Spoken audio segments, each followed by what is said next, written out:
wa an la tukallifuhuma, na wala usiwakalifishe. Do not put them in a situation where they need to ask you for their needs. Usimkalifishe mzazi kwamba aje kwako wewe kuambia mimi nataka hiki na hiki.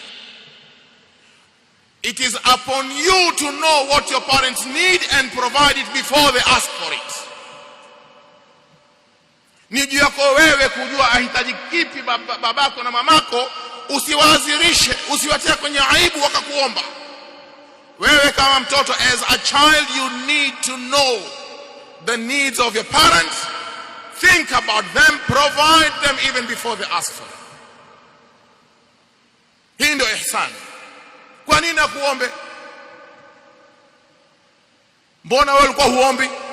Akikufikiria kabla hujataka ashakufanyia.